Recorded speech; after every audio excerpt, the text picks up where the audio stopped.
baat yooyu ba tey ku bëgg a tàggoo ki bor rek na koy saxal ci fukki fan yi ñu nekk muy fukki fan yi njëkk ci weeru tabaski bii. moom nag indiwu ci ab lim boo xam ne moom lañ koy jàng bis bu nekk, waaye daa wax ne kenn ku ne la jàppandi ci moom rek lam man ci bis ba rek moom la ciy def ak lum néew néew. mu ngi ci téereb Kanzun Najaax te nettali ba Cheikh Xattaab al-Makki al-Maliki nettali ko.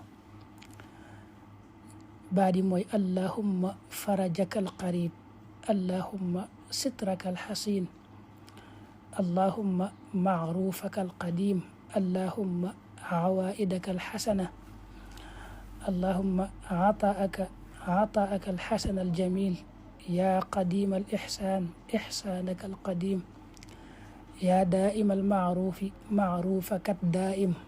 loolu mooy baat yi muy saxal ci fukki fan yi ñu nekk di fukki fan yi njëkk ci weeru tabaski bis bu nekk ci lim bu jàppandi ci moom rek, te mu ne ku ko saxoo noonu rek yàlla dana ko defal tawféexul mu mën a fay ay borom yëpp. mu dolli ci xasida gi nag nga xam ne sëriñ bi daf koo tënkee Dul Xijjati bishrun, maanaam daf ko tuddee turu weer wii Dul Xijja, muy weeru Dul Xijja bi bishrun bégte la. waaye nag da caa wax ne haadihi xibaadatu sanatin liman laa yaquduhu nawmun wala sina. xasida gii dafa wecci jaamu yàlla ak at mu ñu nangu. boo ko jàngee mu mel ne jaamu nga yàlla am at jaamu gu ñu nangu. xasida gi tarjumaan ji mi ngi tàmbalee bismillahi irrahmani irrahim bila nafsin ammaaratin bi suu wala bi hawa mudillin an sabilillah wala bi dunya taxur.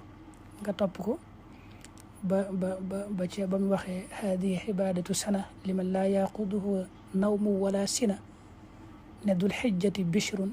bayit ya ma nga tàmbalee duqtu xalaawatal ibaadati bila taabiha wallahu xumri qabila.